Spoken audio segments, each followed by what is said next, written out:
Hello भाई, नमस्कार। सभी का बहुत बहुत स्वागत और अभिनंदन अध्यमंत्र के इस ऐसे परिवार में। एक लंबे समय के बाद उत्तर प्रदेश में आई हुई एक बड़ी शिक्षक भर्ती एक बार फिर से हाई कोर्ट में फंसती हुई नजर आ रही है।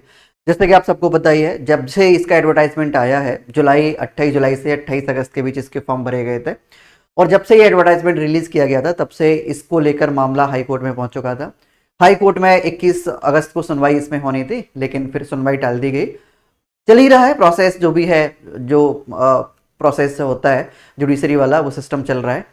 एक्चुअली आप सबको पता है कि इसमें जो अभी अड़चन है वो अड़चन एक चीज को लेकर है, एक पॉइंट को लेकर है कि इसमें टेट और सी टेट के बिना इसमें फॉर्म भरने की अनुमति दे दी गई है। मतलब जिन अभ्यर्थियों के पास सिर्फ बीएड है और जिनके पास टेट और सी टेट नहीं है वो भी इसमें आवेदन कर सकता है, वो भी इसमें अप्लाई कर सकता है।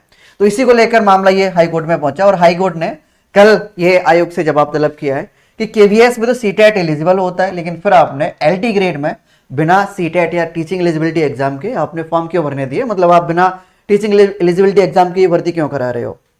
इसके पीछे तमाम ये जवाब तर्क हो सकता है। जैसा कि आप सबको पता ही है, इससे पहले भी उत्तर प्रदेश में जो 2016-17 में वैकेंसीज आई थी एलटी ग्रेड की, तब भी ये मामला सेम पॉइंट और सेम ये मुद्दे को लेकर, इश्यूज को लेकर ये हाई कोर्ट गया था। लेकिन हाई कोर्ट ने तब बोल दिया था कि यहाँ पे कोई भी एलटी ग्रेड में कोई भी एलिजिबिलिटी एग्जाम की आवश्यकता नहीं है। जो एलटी ग्रेड वैकेंसीज, मतलब जो उस टाइम एडवर्टाइजमेंट निकला था उसमें, लेकिन वो मामला थोड़ा सा अलग था। वो मामला अलग क्या था, ये आप देखोगे 2017 का केस है। ये रिट डाली गई थी, रिट का नंबर जो है वो 7332 है। हाई कोर्ट की वेबसाइट पर ये आपको मिल भी जाएगा। ये रिट नंबर डालोगे, सिविल रिट है एक तरह की, और 7332 इसका रिट का नंबर है। 2017 में ये डाली गई थी। इसका जो जजमेंट या फिर इसका जो वर्डिक्ट जो निकाल के दिया, मतलब ये रिट कैंसिल ही कर दी गई थी। वर्डिक्ट तो उनके होते हैं ना जिन पर कुछ डिस्कशन होता है। तो इसमें देखा गया है, मतलब इसमें अगर आप इसका कंक्लूजन निकालोगे तो इसमें साफ साफ बोला गया है, the petition is filed on the assumption that the advertisement has been issued for the appointment appointing 9342 trained graduate teachers, that is LT grade teachers for class 6 to 10th. Council appearing for respondent 1 2 3 on the instruction submits the impugn advertisement and the post of TGT, जो कि LT grade वाला होना था, और for the class 9 to 10th। मतलब ये था कि उस टाइम जो नोटिफिकेशन निकला था, तो ये जो एलटी ग्रेड जो टीचर्स होता है, तो एलटी ग्रेड टीचर्स प्राय ये पढ़ाते हैं 6वीं से लेकर 10 तक, हम मान सकते हैं 6वीं से लेकर 10 तक के लिए टीचर्स होता है। लेकिन जब भी एडवर्टाइजमेंट रिलीज किया जाता है, जब भी ये विज्ञप्ति इसकी जारी की जाती है, तो उसमें एक चीज स्पष्ट हो सकती है। मतलब कभी कभी आयोग आधी अधूरी तैयारी करके भी ये जो एडवर्टाइजमेंट होते हैं वो रिलीज कर देते हैं। वही यहाँ पे हुआ है कि इसमें ये स्पष्ट करना होता है कि ये जो आप ये एलटी ग्रेड की वैकेंसीज निकाली है आपने, या फिर ये टीचर को रिक्रूट कर रहे हो, ये किस ग्रेड के लिए रिक्रूट कर रहे हो? आप 6वीं से 8वीं तक के लिए कर रहे हो, या फिर 6वीं से 10वीं तक का, या फिर 9th और 10th के लिए कर रहे हो? क्योंकि 9th और 10th में जो ट्रेंड ग्रेजुएट टीचर्स होते हैं एलटी ग्रेड वाले, वो भी पढ़ाते हैं, 6वीं से 8वीं के लिए भी पढ़ाते हैं। लेकिन पेच यहाँ पे ये फंसता है कि अकॉर्डिंग टू एनसीटी 6वीं से 8वीं तक के जो टीचर्स होंगे उनके लिए कोई भी एलिजिबिलिटी एग्जाम होना जरूरी है। एलिजिबिलिटी एग्जाम जैसे या तो किसी भी स्टेट का हो, मतलब ईबीटेट हो, या फिर सीटेट हो, सेंट्रल वाला हो। तो इसके लिए अगर 6वीं से 8वीं के लिए वैकेंसीज हैं, तब ये पूरा एडवर्टाइजमेंट आप देखोगे जो कि अभी 2025 में आया है, तो इसमें स्पष्ट नहीं है। और इसी को लेकर ये मामला कहां पहुंचा है? हाई कोर्ट में। हाई कोर्ट ने कहा है कि केवीएस में सीटेट अनिवार्य है लेकिन एलटी ग्रेड में नहीं है। ऐसा क्यों? मतलब ऐसा क्यों नहीं कर रहे हो?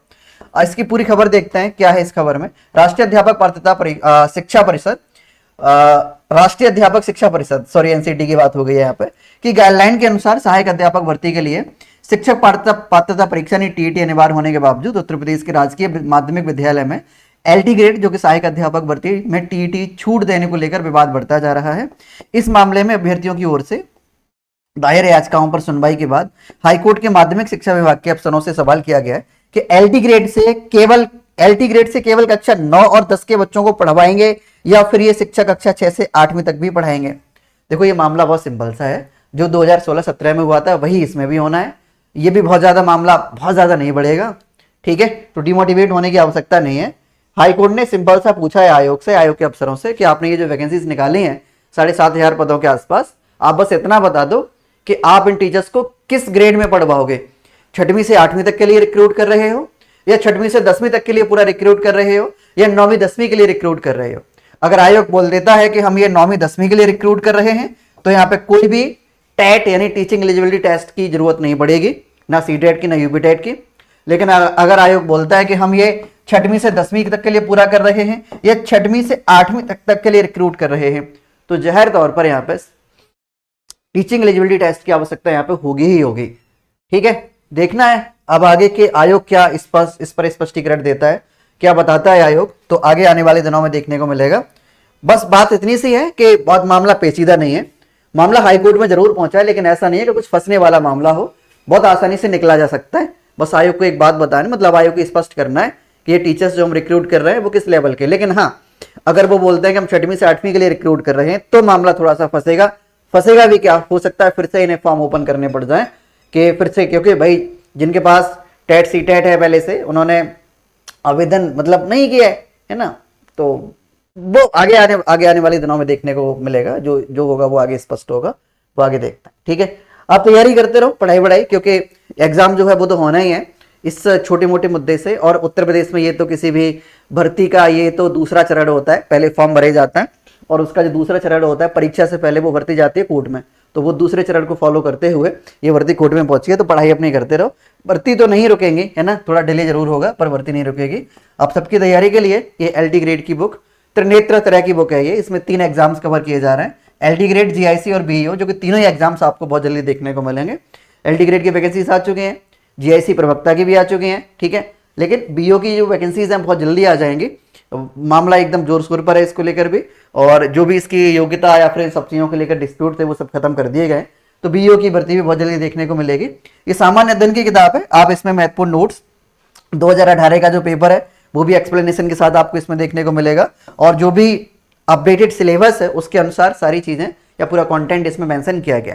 इसे आप हमारी ऑफिशियल वेबसाइट अध्ययनमंत्र.connected से भी ले सकते हो, और इसके साथ ही साथ फ्लिपकार्ट, अमेजन, हर जगह ये किताब अवेलेबल है एक अच्छे डिस्काउंट के साथ। आपके क्या सुझाव है LT ग्रेड भर्ती को लेकर, कमेंट बॉक्स में जरूर बताइएगा। बाकी इस पर कुछ आता है तो समय रहते आप तक जरूर पहुंचा जाएगा। ये वीडियो देखने के लिए धन्यवाद, थैंक यू।